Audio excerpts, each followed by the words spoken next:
Andreu Stella Varnet, je suis consultant senior international.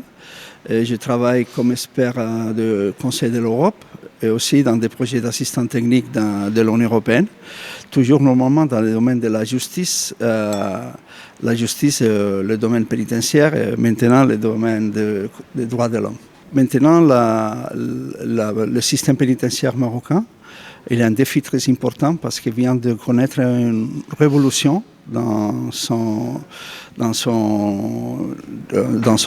stratégie, dans sa fonction, c'est qu'il vient d'avoir une nouvelle loi pénitentiaire. On a fait une réforme de la loi pénitentiaire qui fait plus d'emphase sur le domaine de la réinsertion sociale en comparaison à la loi antérieure, la loi pénitentiaire antérieure. Alors, tout ça, c'est la création de dispositifs et d'un système dans la structure pénitentiaire pour travailler à faveur de la réinsertion sociale des détenus. Alors aussi, la loi de la mesure alternative était un grand défi aussi parce que la DGPR, la direction des prisons, la délégation générale d'administration pénitentiaire, était toujours ciblée sur la privation de liberté. Et maintenant, avec l'approbation de cette loi de mesures alternatives, elle est obligée maintenant aussi d'ouvrir son esprit, pas seulement à l'intérieur de l'établissement pénitentiaire, sinon à l'extérieur. Quand je parle de l'esprit, je parle de son stratégie, sa mission, sa fonction. Alors, ça, c'est un défi important. C'est pour ça qu'on a créé cette charte éthique qui donne un peu la structure, donne un peu le cadre d'intervention, les cadres des principes et des valeurs que doit gérer l'institution. Comme j'ai dit à la réunion, c'est toujours, il doit y avoir un triangle composé pour la sécurité, la réinsertion sociale et le respect des droits fondamentaux des détenus.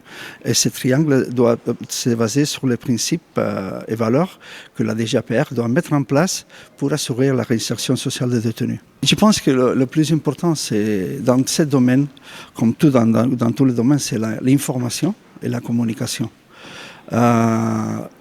Dans le système pénal pénitentiaire, il y a plein d'acteurs. Il n'y a pas seulement le détenu, il n'y a pas seulement le directeur de l'établissement pénitentiaire, il y a des magistrats, il y a les juges d'application des peines, il y a des avocats, il y a des ministères publics, il y a des associations, des organisations, c'est-à-dire plein d'interlocuteurs qui travaillent. En principe, chacun a sa fonction, mais tout travaille dans cette chaîne pour arriver à l'objectif final, que c'est une exécution pénale en faveur d'éviter le récidivisme. Ça, c'est l'objectif que je pense que c'est clair pour tous les partenaires, pour tous les participants, pour tous les parties prenantes de ce système pénal pénitentiaire. Alors, l'information, c'est basique. Tout le monde doit avoir toute l'information. Alors, ce n'est pas possible des fois.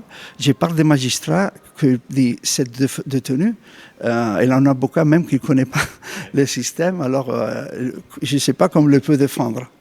La même chose, des fois, il passe avec des autres les ONG, qu'il a une vision sur le système pénitentiaire, mais que ce n'est pas une vision peut-être partagée avec un autre type d'association ou avec l'administration pénitentiaire. C'est-à-dire qu'on doit créer des instruments pour la loi être transparente et pour que tout le monde ait le même niveau d'information. Et je pense que la guide de détenus et le manuel des droits pénitentiaires facilitent cette information fidèle, une information réelle, une information pour mettre à disposition de tout le monde.